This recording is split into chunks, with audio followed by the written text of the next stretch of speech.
నమస్తే. ఉపాధ్యాయ అర్హత పరీక్ష శిక్షణలో భాగంగా మనం చైల్డ్ డెవలప్మెంట్ అండ్ పెడగాగి అన్న విభాగంలో రెండవ ప్రాధాన్యత అంశం ఇండివిడ్యువల్ డిఫరెన్సెస్ వైయక్తిక భేదాలు అన్న అంశం గురించి తెలుసుకునే ప్రయత్నం చేద్దాం.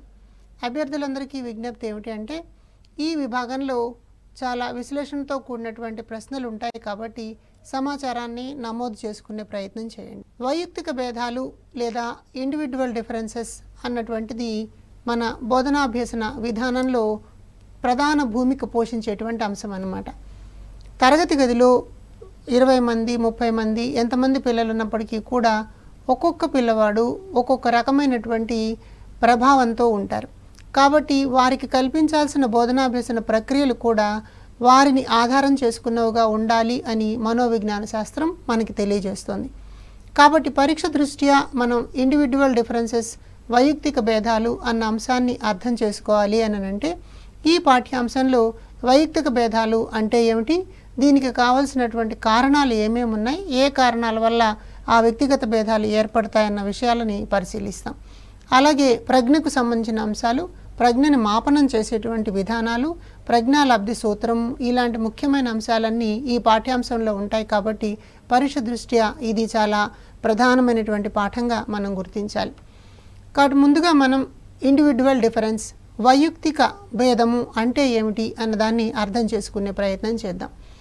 ఇండివిడ్యువల్ డిఫరెన్స్ లేదా వైయక్తిక భేదము అని అంటే ఒక వ్యక్తిని మరొక వ్యక్తితో పోల్చి చూసినప్పుడు ఏ ఏ అంశాలలో తేడాలు మనకి కనిపిస్తాయో, ఏ ఏ అంశాలలో ఒక వ్యక్తి రెండవ వ్యక్తి నుంచి విభేదనాన్ని చూపిస్తాడో దానిని మనం వైయక్తిక భేదం అంటాం. అంటే ఒక వ్యక్తి శారీరకంగా కనిపించేటువంటి అంశాలు మాత్రమే కాకుండా మానసిక పరమైనటువంటి అంశాలు, ఉద్వేగపరమైన సామాజిక పరమైనటువంటివి, మన మనోవిజ్ఞాన శాస్త్రపరమైనటువంటి విభిన్న కోణాలు ఏవే ఉన్నాయో వాటన్నింటిలోనూ ఒక వ్యక్తికి రెండవ వ్యక్తికి మధ్య నుండేటువంటి తేడాలని అంతరాలని మనం వైయక్తిక భేదాలు అని చెప్పి పిలుస్తూ ఉంటాం.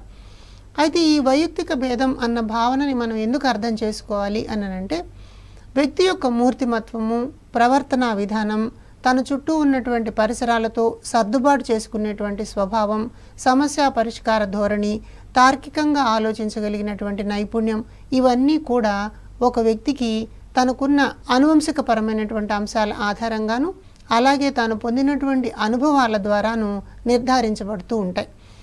అందుకని ఒక్కొక్క వ్యక్తి తన అనువంశికపరమైనటువంటి జన్యుపరమైన అంశాలలో విభేదనాన్ని చూపిస్తాడు. కాబట్టి ఒక వ్యక్తికి ఎదురైనటువంటి అనుభవాలు మరొక వ్యక్తికి ఎదురైనటువంటి అనుభవాల మధ్య వ్యత్యాసాలు ఉంటాయి. కాబట్టి అటు పరిసర సంబంధ విషయాల ద్వారాను అనువంశికపరమైనటువంటి విషయాల ద్వారాను వ్యక్తుల మధ్య తప్పనిసరిగా అంతరాలు ఉంటాయి అని మనోవిజ్ఞాన శాస్త్రం భావిస్తుంది. కాబట్టి తరగతి గది బోధనా విధానాలను మనం అనుసరించే సందర్భంలో ఒక విద్యార్థి యొక్క నేర్చుకునేటువంటి స్వభావం, అర్థం చేసుకునేటువంటి శక్తి, తార్కిక ఆలోచన నేపథ్యం, ఇవన్నీ కూడా రెండవ వ్యక్తితో ఏమాత్రం పోలిక లేనివిగా కనిపిస్తాయి.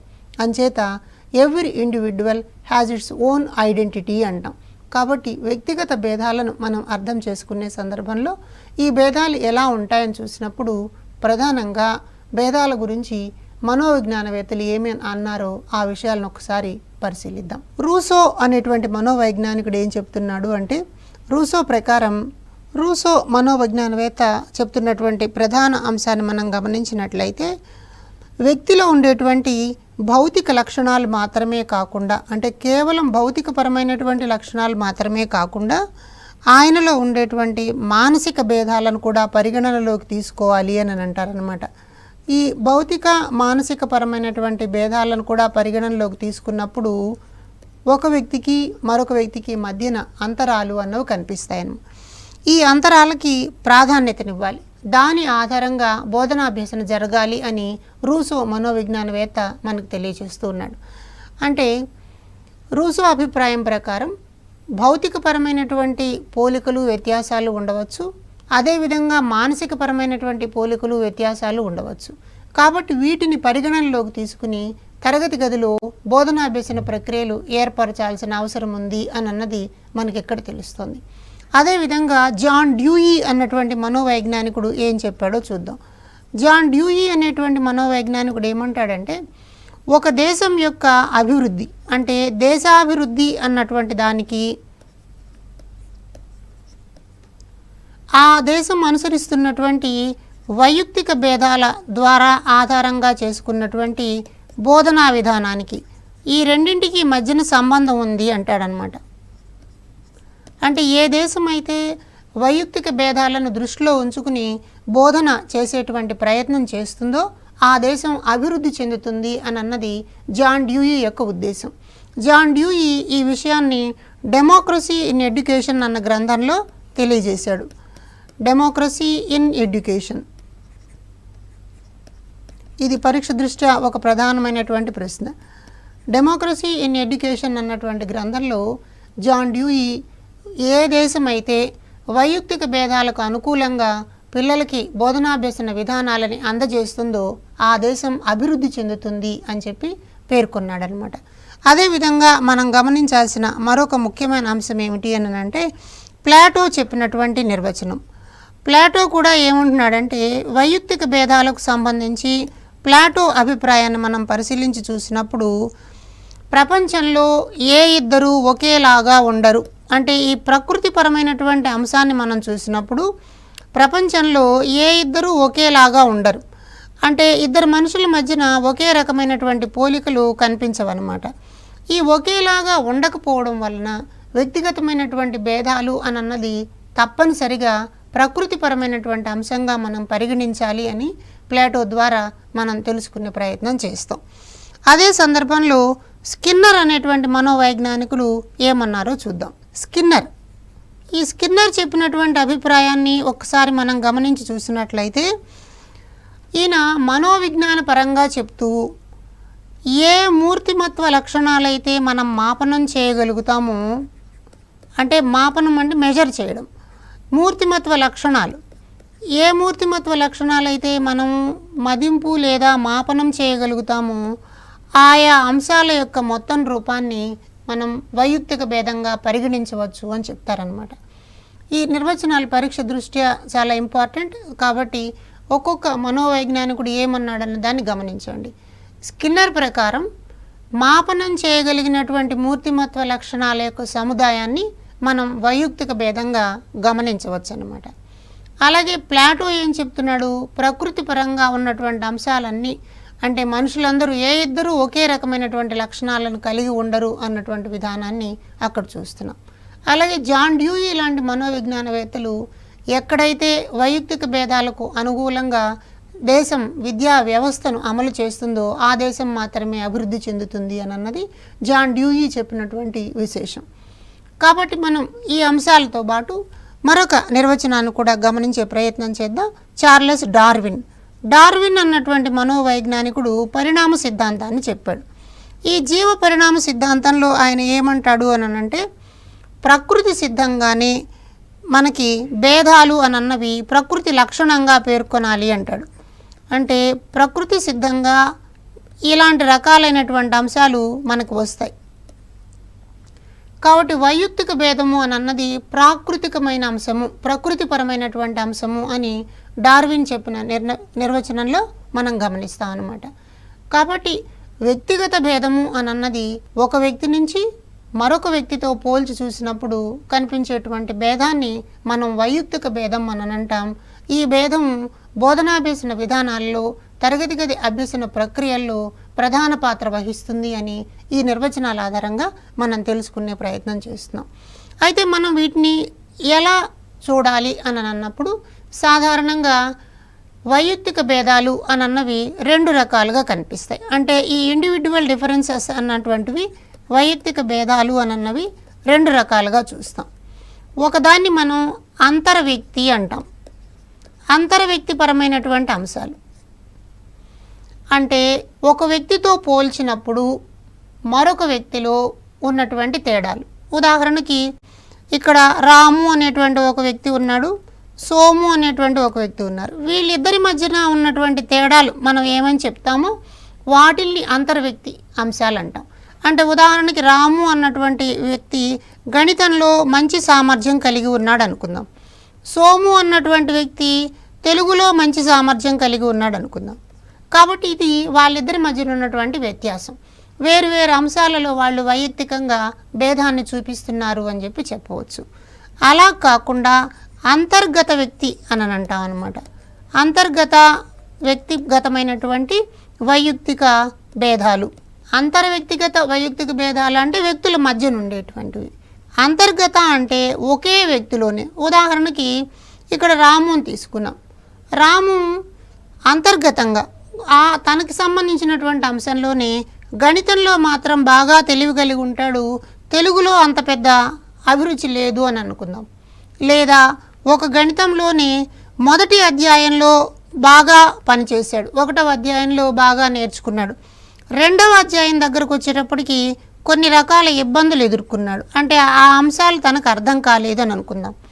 ఆ ఇబ్బందులు ఎదుర్కోవడం ద్వారా పిల్లలు ఒక వ్యక్తిలోని వేరు వేరు రకాలైనటువంటి మనం భేదాలని చూడవచ్చు అన్నమాట. తనకి సంగీతం అంటే ఇష్టం ఉండొచ్చు, ఆటలు అంటే ఇష్టం లేకపోవచ్చు. కాబట్టి అంతర్వ్యక్తి వైరుధ్యాలు అన్న దాన్ని చూస్తాం. వ్యక్తిగతంగా ఉండేటువంటి భేదాలు, అంతర్గత వ్యక్తిగతమైనటువంటి అంశాలు అనేవి చూస్తాం అన్నమాట. కాబట్టి ఈ విధంగా మనం వైయక్తిక భేదాలు అన్నటువంటి వాటిని 2 రకాలుగా గమనిస్తూ ఉంటాం. ఒక వ్యక్తిలోనే ఉండేటువంటి భేదాలు ఒక విధమైతే, ఒకళ్ళతో పోల్చినప్పుడు కనిపించేటువంటి తేడాని మరొక రకమైన అంశంగా పరిగణిస్తూ ఉంటారన్నమాట. ఇలా వ్యక్తుల మధ్య ఉండేటువంటి ఈ తేడాలను గుర్తించి వైయక్తిక భేదాలు అన్నటువంటి భావనని అర్థం చేసుకోవడం కోసం చాలా రకాల ప్రయత్నాలు మనోవిజ్ఞాన శాస్త్రంలో జరిగినాయన్నమాట. అలా జరిగినటువంటి అంశాలను మనం పరిశీలించి చూసినప్పుడు ప్రధానంగా ఈ విషయాల మీద పరిశోధన చేసినటువంటి శాస్త్రవేత్త సర్ ఫ్రాన్సిస్ గాల్టన్. ఇది కూడా పరీక్షలో చాలా ఇంపార్టెంట్ ఈ క్వశ్చన్. ఇది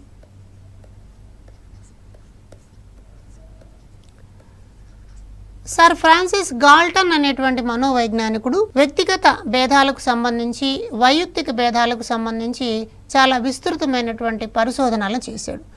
ఆయన ఫాదర్ ఆఫ్ యూజెనిక్స్ అనేటువంటి బిరుదుతో పిలుస్తారు. ఈయనని మన వాళ్ళు ఫాదర్ ఆఫ్ యూజెనిక్స్ అంటారు. ఎందుకు ఫాదర్ ఆఫ్ యూజెనిక్స్ అంటారు అంటే, మొదటిసారి వైయక్తిక భేదాలు అన్నటువంటి భావనని అర్థం చేసుకుని మనుషులని ప్రజ్ఞాపరమైనటువంటి, మూర్తిమత్వపరమైనటువంటి కోణాల్లో అంచనా వేయడానికి, ప్రజ్ఞా పరీక్షలను తయారు చేసుకోవడానికి కావలసిన మూలాలన్నీ ఫ్రాన్సిస్ గాల్టన్ సిద్ధాంతంలో మనకి కనిపిస్తాయన్నమాట. ఆ గాల్టన్ ఏం చేశాడు అని అంటే, మానవ మితి అన్నటువంటి ఒక హ్యూమన్ మెజర్మెంట్ ప్రాసెస్, మానవ మితి, ఈ హ్యూమన్ మెజర్మెంట్ ప్రాసెస్ అన్నదాన్ని తయారు చేశాడు. దీనిని మనం హ్యూమనోమెట్రీ అని కూడా పిలుస్తూ ఉంటారు. దీని ద్వారా ఏం చేస్తారంటే, వ్యక్తులకు సంబంధించినటువంటి దృశ్యపరమైన అంశాలు అంటే చూడగలిగినటువంటి శక్తి సామర్థ్యాలు, అలాగే వినగలిగినటువంటి శక్తి సామర్థ్యాలు అంటే శ్రవ్యపరమైనటువంటి అంటాం, అలాగే వాళ్ళకున్న విచక్షణాపరం అంటే తార్కికంగా ఎలా ఆలోచించగలుగుతున్నారు అన్నటువంటివి, అలాగే వారి యొక్క శరీర ఆకార పరిమాణాలు, ఈ ఆకార పరిమాణాలను కూడా దృష్టిలో ఉంచుకుని వైయక్తిక భేదాలను ఎలా మదింపు చేయాలన్న దాన్ని ఆయన చెప్తారు. అలాగే వాళ్ళు శారీరకంగా ఎంత బలంగా ఉన్నారు, వాళ్ళలో పట్టుదల అన్నటువంటి స్వభావం ఎలా ఉంటుంది అన్న విషయాలని, తర్వాత కొన్ని రకాల చలన విభేదనాలు అన్నమాట. అంటే వీటిలో మనకి మోటార్ స్కిల్స్ అంటాం, ఈ చలన విభేదాలు ఎలా ఉన్నాయన్నటువంటి అంశాలని, ఇంకా స్పర్శకు సంబంధించినటువంటి అంశాలు ఎలా ఉంటాయి, జ్ఞానానికి సంబంధించినటువంటి అంశాలు ఎలా ఉంటాయి, ఇవన్నిటిని కూడా ఆయన పరిగణనలోకి తీసుకున్నాడు. కాబట్టి మానవ మితి ద్వారా ఏ ఏ అంశాలు నేను పరిశీలించాడు అని చూసినప్పుడు వాళ్ళ యొక్క దృష్టికోణం అంటే చూడగలిగినటువంటి సామర్థ్యం ఎలా ఉంది, విని అర్థం చేసుకోగలిగినటువంటి సామర్థ్యం ఎలా ఉంది, తార్కికంగా విచక్షణాపూర్వకంగా ఆలోచించటం, అలాగే ఆ వ్యక్తుల యొక్క శారీరక ఆకార పరిమాణాలు ఎలా ఉన్నాయి, ఫిజికల్గా ఎంత స్ట్రెంగ్తన్గా ఉన్నారు, అలాగే ఒక అంశాన్ని ఇచ్చిన తర్వాత దాన్ని సాధించడానికి ఎలాంటి పట్టుదల చూపిస్తారు, అలాగే gross motor, fine motor skills, సూక్ష్మ కండర, స్థూల కండరాలకు సంబంధించినటువంటి నైపుణ్యాలు ఎలా కలిగి ఉన్నారు, వాటిలో ఏం తేడాలు ఉన్నాయన్నటువంటిది, అలాగే తాకి తెలుసుకునే సందర్భాల్లో సెన్సిటివిటీ అంటాం, స్పర్శ ద్వారా ఎంత సున్నితత్వం ఉన్నది, తర్వాత జ్ఞానానికి సంబంధించినటువంటి అంశాలని ఈయన పరిగణనలోకి తీసుకుని గాల్టన్ ప్రయోగాలు చేయడం ద్వారా వైయక్తిక భేదాలను పరిశీలించే ప్రయత్నం చేశారు. అదే సందర్భంలో గాల్టన్ చేసినటువంటి మరొక ముఖ్యమైన అంశం ఏమిటి అని అంటే ప్రతిచర్య వేగము అంటాం అన్నమాట. ఈ ప్రతిచర్య వేగం అంటే ఏమిటి? ప్రతిచర్య వేగం అంటే ఒక సన్నివేశంలో పాల్గొన్నప్పుడు రెస్పాన్స్ ఇవ్వడం కోసము ఎంత శీఘ్రగతిలో రెస్పాన్స్ ఇచ్చాడు, ఎంత ఇమ్మీడియట్గా ఆ స్పందన అని అన్నది కనిపించింది. ఈ అంశాన్ని ఆయన ప్రధానంగా తీసుకున్నాడు అనమాట. ఎందుకు ఈ ముఖ్యమైన పాయింట్ని విడిగా చూడాలి అంటే గాల్టన్ చేసినటువంటి ప్రయోగాలలో ప్రతిచర్య యొక్క వేగానికి ప్రాధాన్యతనిస్తే తరువాతి కాలంలో క్యాటిల్ అనే మనోవైజ్ఞానికుడు ప్రతిచర్య యొక్క కాలానికి ప్రాధాన్యతనిచ్చి ప్రయోగం చేశారనమాట. కాబట్టి పరీక్ష దృష్ట్యా వేగము అన్నది గాల్టన్ చేసినటువంటి ప్రయోగము, కాలము అన్నది క్యాటిల్ చేసినటువంటి ప్రయోగం. ఇది మనకి సాధారణంగా అడగడానికి అవకాశం ఉండే అంశం. వైయక్తిక భేదాల మీద పరిశోధన చేసే సందర్భంలో ప్రతిచర్యని కాలం దృష్ట్యా పరిశోధించినటువంటి వారు క్యాటిల్, ప్రతిచర్యని వేగము అన్న భావన దృష్ట్యా పరిశోధించినటువంటి వారు గాల్టన్ అన్నమాట. కాబట్టి గాల్టన్ ఇందాక మనం అనుకున్నట్లు దృశ్యపరమైన శ్రవ్యపరమైనటువంటి జ్ఞానానికి సంబంధించిన బలము, పట్టుదల, శారీరక ఆకార పరిమాణాలు వీటన్నిటితో పాటు ఒక వ్యక్తి ఒక సన్నివేశంలో పాల్గొన్నప్పుడు ఎంత వేగంగా ప్రతిచర్య జరిపాడు అన్న దానిని కూడా ఆయన పరిగణనలోకి తీసుకుని వ్యక్తి యొక్క లక్షణాలని అంచనా వేయడానికి ప్రయత్నం చేశాడు. కాబట్టి ఈయనని ఫాదర్ ఆఫ్ యూజెనిక్స్ అనేటువంటి గాల్టన్ కొన్ని గ్రంథాలను కూడా రాశాడు. వాటిలో మనం ముఖ్యంగా గమనించాల్సింది ఏమనంటే inquiry into human faculty and its development. కాబట్టి inquiry into human faculty and its development అనేటువంటి గ్రంథంలో ఫ్రాన్సిస్ గాల్టన్ తాను చేసినటువంటి పరిశోధనల సారాంశాన్నంతా ప్రవేశపెట్టాడనమాట. అదే సందర్భంలో ఈయన హెరిడిటరీ జీనియస్ అని ఇంకో గ్రంథాన్ని కూడా రాశాడు. హెరిడిటరీ జీనియస్, ఈ రెండు చాలా ముఖ్యమైన అంశాలు. ఒకటవ పుస్తకం పేరు inquiry into human faculty and its development అని అన్నది, రెండవది హెరిడిటరీ జీనియస్. ఈ రెండు గ్రంథాలని గాల్టన్ రాశాడనమాట. గాల్టన్ చేసినటువంటి పరిశోధనలని కొనసాగిస్తూ తర్వాతి కాలంలో క్యాటిల్ అనేటువంటి మనోవైజ్ఞానికుడు మరో కొంత విస్తృతంగా వైయక్తిక భేదాల గురించి ప్రయోగాలు చేశాడు. ఈ క్యాటిల్ ఏం చేశాడు అనంటే 3 ప్రధానమైనటువంటి అంశాలను తీసుకున్నాడు. వాటిల్లో ఒకదాన్ని స్మృతి లేదా మెమొరీ అంటాం అన్నమాట. అలాగే మరొక దాన్ని సంవేదన అంటే రెస్పాన్స్ లాంటిది, సంవేదన. అలాగే మరొకటి ఇందాక అనుకున్నట్టు ప్రతిచర్య, కాలం. ఈ 3 అంశాలని దృష్టిలో పెట్టుకుని ఒక వ్యక్తికి మరొక వ్యక్తికి వైయక్తిక భేదాలు ఎలా ఉంటాయన్న దాన్ని పరిశోధన చేశారు. అంటే ఒక వ్యక్తి స్మృతి అంటే ఒక విషయాన్ని చూసిన తర్వాత గుర్తుపెట్టుకోగలిగినటువంటి సామర్థ్యము. అది జీవితానుభవం కావచ్చు, చదవడం ద్వారా, రాయడం ద్వారా, చూడడం ద్వారా, వినడం ద్వారా ఏర్పడినటువంటి అనుభూతి కావచ్చు. ఈ అనుభూతిని ఎంతకాలం పాటు గుర్తుపెట్టుకున్నారు, ఆ గుర్తుపెట్టుకున్నటువంటి అంశాల్లో ఎంత మొత్తం నిజానికి గతం తాలూకు అంశాల మీద ఆధారపడి ఉంది అన్న దాన్ని లెక్కిస్తారనమాట. అలాగే సంవేదన, సంవేదన అంటే రెస్పాన్స్ ఇవ్వడం.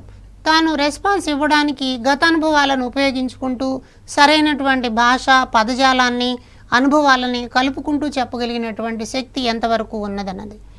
అలాగే మరొక ముఖ్యమైన అంశము ప్రతిచర్య, కాలం.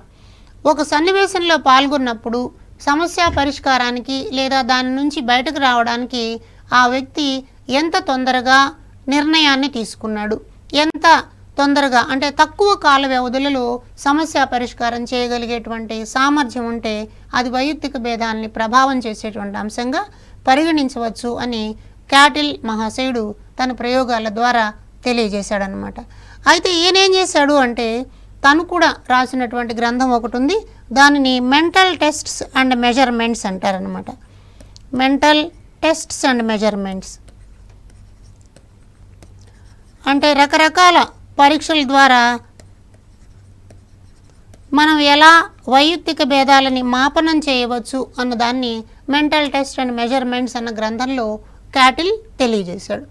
కాబట్టి హెరిడిటరీ జీనియస్ అన్నది ఎంక్వైరీ ఇంటూ హ్యూమన్ ఫ్యాకల్టీ అన్నవి గాల్టన్ రచనలు అయితే cattle Rachana mental test and measurement అన్నమాట. కాబట్టి మానవ మితి లేదా హ్యూమనోమెట్రీ అన్నటువంటి విధానం ద్వారా స్పర్శ, దృష్టి ఇలాంటి అంశాల మీద గాల్టన్ ప్రయోగం చేస్తే స్మృతి, సంవేదన, ప్రతిచర్యా కాలం అన్నటువంటి అంశాల మీద క్యాటిల్ వైయక్తిక భేదాలను తెలియజేయడం కోసము ప్రయత్నం చేశారనమాట. అయితే ఇలాంటి వైయక్తిక భేదాలను మనం గమనించి చూడాలి అని అనుకున్నప్పుడు దీని మీద ప్రభావం చూపేటువంటి కారకాలు ఏమేమి ఉంటాయన్నది తెలుసుకునే పని చేద్దాం. ఏమేమి కారకాలు means factors. What factors are influencing on individual differences అంటే ఒక వ్యక్తిలో కొన్ని ప్రత్యేక లక్షణాలు వచ్చినాయి అని అంటే ఆ లక్షణాలు రావడానికి కారణం ఏంటి? ఒక వ్యక్తి మంచి క్రీడాకారుడుగా ఉన్నాడు, ఒక వ్యక్తి మంచి కంప్యూటర్ నిపుణుడుగా ఉన్నాడు, ఒక విద్యార్థి గణితంలో చాలా వేగంగా సమాధానాలు ఇవ్వగలుగుతున్నాడు, ఒక విద్యార్థి తెలుగులో చక్కని కవిత్వాన్ని రాయగలుగుతున్నాడు, ఒకడు చిత్రకారుడుగా రాణించగలుగుతున్నాడు, ఒకడు మంచి నైపుణ్యంతో కూడినటువంటి పనులను చేయగలుగుతున్నాడు.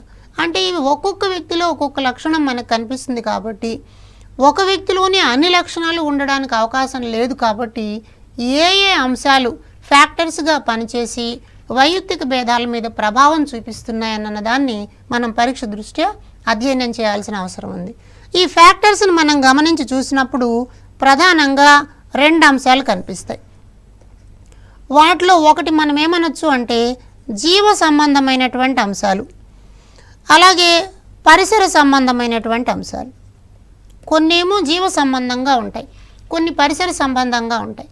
ఈ జీవ సంబంధ అన్న బయోలాజికల్ ఫ్యాక్టర్స్ అన్నవి జెనెటికల్ ఫ్యాక్టర్స్ తోటి అన్వయమై ఉంటాయన్నమాట. అంటే వాటిలో జన్యుపరంగా ఒక తరం నుంచి తర్వాతి తరానికి వైయక్తిక భేదాలు ప్రవహించి ఉండవచ్చు అన్నది ఒక అభిప్రాయం.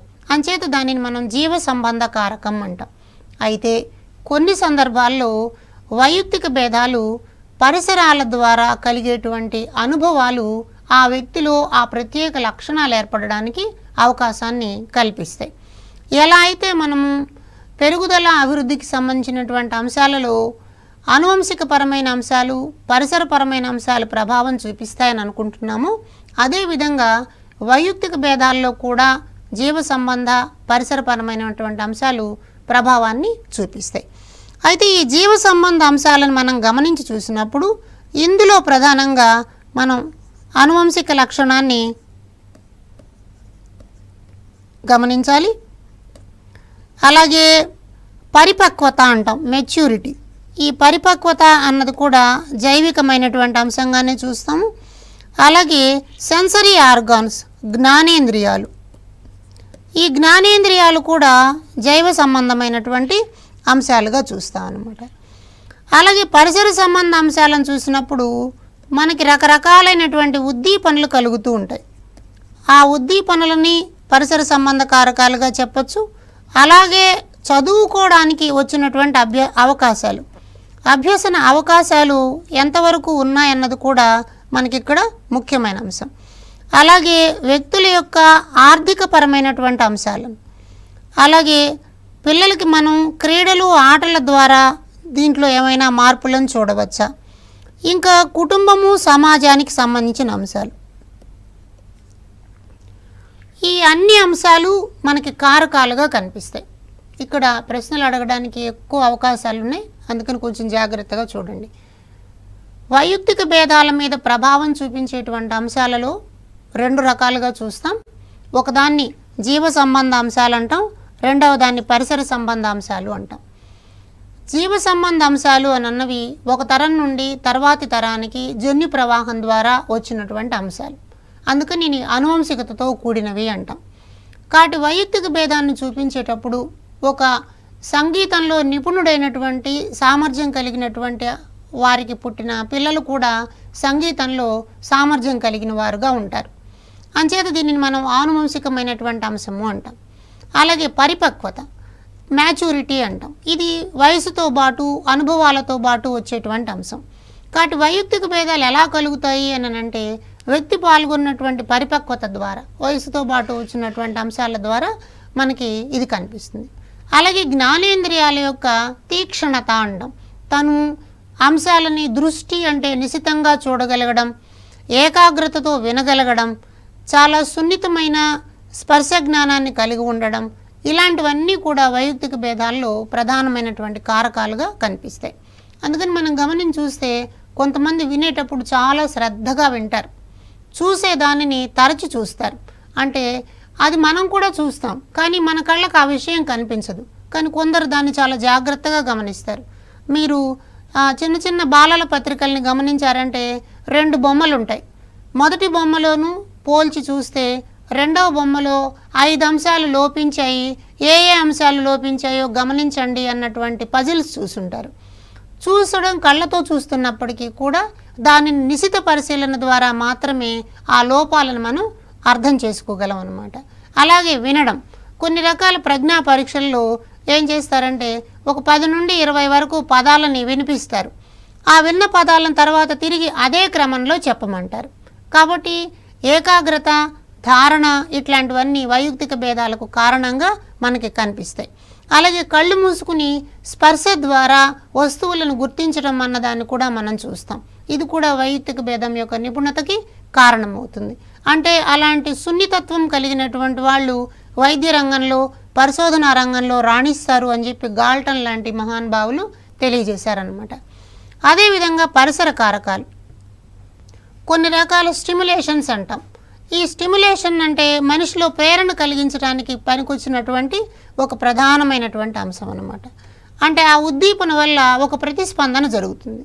ఒక వ్యక్తికి ప్రోత్సాహాన్ని ఇస్తాం అనుకోండి. ఉదాహరణకి నువ్వు ఇవాళ 2వ ఎక్కం నుండి 10వ ఎక్కం వరకు నేర్చుకుని వచ్చినట్లయితే నీకు ఒక బహుమతి ఉంటుంది అని అంటే ఆ ఉద్దీపన ద్వారా అతనిలో నేర్చుకునేటువంటి స్వభావం పెరుగుతుందన్నమాట. కాబట్టి అభ్యసనకు అవకాశాలు, ఎక్కడైతే విస్తృతమైనటువంటి నాణ్యమైన విద్యను పొందడానికి తోడ్పడేటువంటి అభ్యసన అవకాశాలు ఉంటాయో అప్పుడు కూడా వైయక్తిక భేదాలు రాణించడానికి పనికొస్తాయి. అందుకని ప్రభుత్వం ఏం చేస్తుంది, వ్యక్తుల యొక్క ఆర్థిక సామాజిక అంశాలతో సంబంధం లేకుండా అందరికీ నాణ్యమైన విద్య కలగడం కోసము ప్రభుత్వాలు సంక్షేమ గృహాల ద్వారా, రెసిడెన్షియల్ హాస్టల్స్ ద్వారా, రెసిడెన్షియల్ విద్య ద్వారా అభ్యసన అవకాశాలు కల్పిస్తారు. అదేవిధంగా పోటీ పరీక్షల కోసం కూడా స్టడీ సర్కిల్స్ మనకు ఉంటాయి. అలాంటి ప్రదేశాలకు వెళ్ళినప్పుడు నేర్చుకోవడానికి అవకాశం ఉంటుంది. కాబట్టి మనకు వైయక్తిక భేదాలు ఏర్పడడానికి కారణం కల్పిస్తుంది. అలాగే ఆర్థికపరమైన అంశాలు కూడా, ఇవి ఆర్థికపరమైనటువంటి అంశాల వలన వైయక్తిక భేదాలు వస్తాయి. అలాగే క్రీడలు, ఆటలు ఇలాంటివి కూడా భేదాలని పరిసర సంబంధ కారకాలుగా చెప్తారు. కారణం ఏమిటి అని అంటే ఆ క్రీడాకారులుగా, ఆటల్లో అభిరుచి కలిగినటువంటి వాళ్ళుగా ఉండే వాళ్ళకి శారీరక దృఢత్వము అన్నది కనిపిస్తుంది, సమయ పాలన అన్నది కనిపిస్తుంది, వేగంగా నిర్ణయాలు తీసుకోగలిగిన అవకాశం వాళ్ళకి ఏర్పడుతుంది అన్నమాట. కాబట్టి క్రీడలు ఏం చేస్తాయి అని అంటే పిల్లల్లో స్వయం నిర్ణయాధికారాన్ని, సత్వరంగా నిర్ణయాలను తీసుకోగలిగినటువంటి శక్తిని, తర్వాత గెలుపు ఓటములను సమానంగా తీసుకోగలిగిన నైపుణ్యాన్ని తెలియజేస్తాయి. కాబట్టి ఆటలన్నా కూడా వైయక్తిక భేదానికి ప్రధాన కారణంగా చెప్తారు. అలాగే కుటుంబ సామాజిక పరమైనటువంటి అంశాలు, అంటే సమాజం ద్వారా ఏర్పడినటువంటి కట్టుబాట్లు, ఆచార వ్యవహారాలు, కుటుంబపరమైనటువంటి అంశాలు ఇవన్నీ కూడా కారకాలుగా మనకి కనిపిస్తాయి. కాబట్టి పరిసర కారకాల జాబితాలో ఉండేవి, జీవకారకాల జాబితాలో ఉండేవి ఒకసారి చూడండి. పరీక్షలో సాధారణంగా ప్రశ్న ఏమడుగుతారంటే వైయక్తిక భేదాలకు సంబంధించి జీవ సంబంధ కారకం కానిది అని అడుగుతారు. జీవ సంబంధ కారకం కానిది అన్నప్పుడు మనం ఏం చెప్పాలి, ఆనువంశికత, పరిపక్వత, జ్ఞానేంద్రియాలు కాకుండా మిగిలినటువంటివి ఏమన్నా ఉంటే దానిని మనం జీవ సంబంధ కారకంగా పరిగణించాల్సి వస్తుంది అన్నమాట.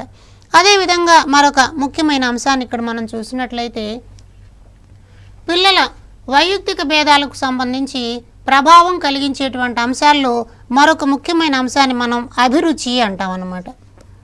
అంటే పిల్లలకి, ఏ వ్యక్తులకి ఏ విషయం మీదైతే ఆసక్తి ఉంటుందో దానిని మనం అభిరుచి అని చెప్పి పేర్కొనవచ్చు.